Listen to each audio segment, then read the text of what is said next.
From manuscript to ritual, the process of bringing a sacred archaic text back to life. What are the challenges of editing a single surviving copy of a Sanskrit text, as in the case of our Sharada Sahasranama? One of the main goals of our manuscript preservation project is to acquire as many surviving copies of an original work as possible. The reason for this is that we can then compare these copies to each other and weed out any scribal errors that have entered into the transmission of the text over the centuries. But in this case, we only have one surviving copy of the Sahasranama in the form of this beautiful scroll, but one that is riddled with errors, as it turns out. Not errors that are submitted by Sahajika, the author, but rather errors that have weeded in over the centuries through the process of copying from one palm leaf or one piece of paper to the next.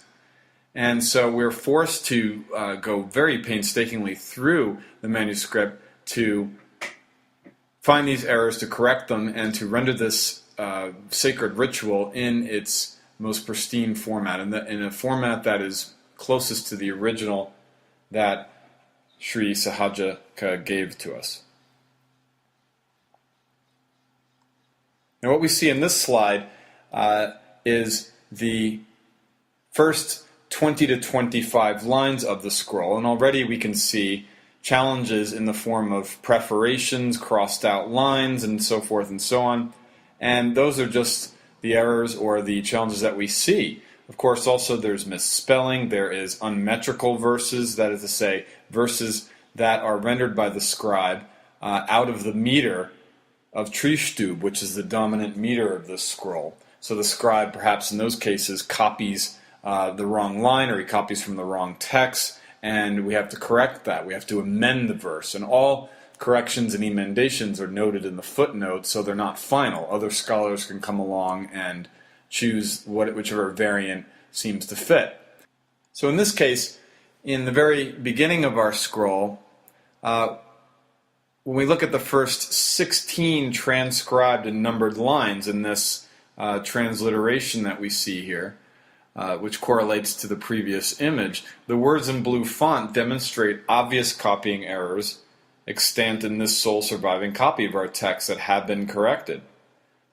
Overall, there are 25 scribal errors demonstrated that were discovered in the first 200 names of the name section of our scroll, meaning that on average 1 out of every 8 names was misrendered in our scroll, miscopied.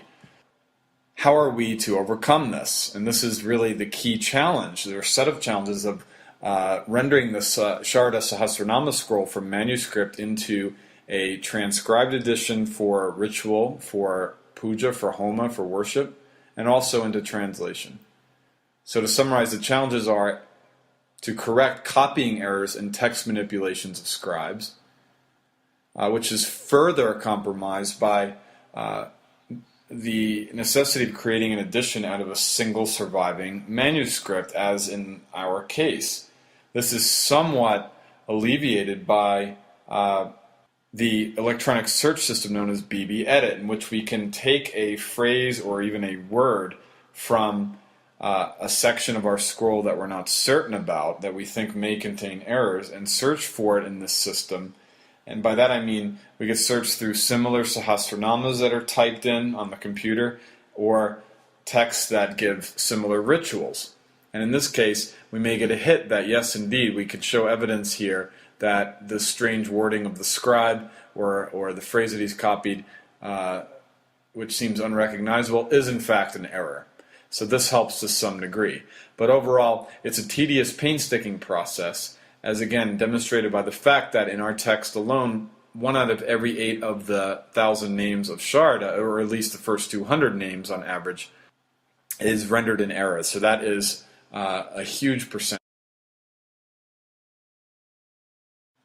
Finally, once the editing process is complete, we then have to transcribe the text, our Sharada Sahasranama, from the original script that we see here into Devanagari script. That is to say, from Sharada, which is also the name of the script, not just the goddess, Sharda is a dominant form of Sanskrit script in Kashmir, or at least it was once, and has largely been forgotten.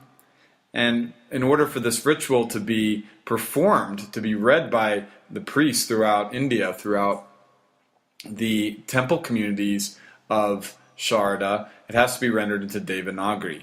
And the sections of the scroll that have to be rendered in this way include first the introduction to the text by Bhairava and Bhairavi, who discuss the origin and function of the Sahasranama ritual, the power of Sharda and her 1,000 names, in terms of the ability to liberate devotees from suffering, etc.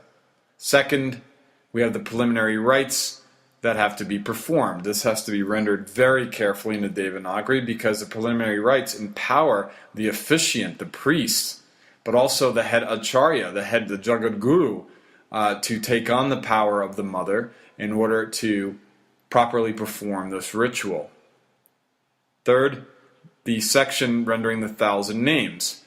In our scroll, they're given in verse, in Trishtub meter, but we're told specifically that for the Homa, they have to be rendered in Homa format.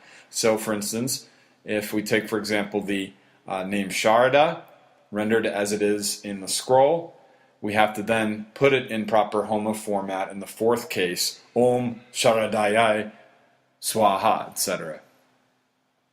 And finally, the appendix. There's a lengthy appendix that details the prescriptions for the timing and performance of the Sharada Sahasranama. Very important to transcribe correctly so that we make sure the ritual is done correctly.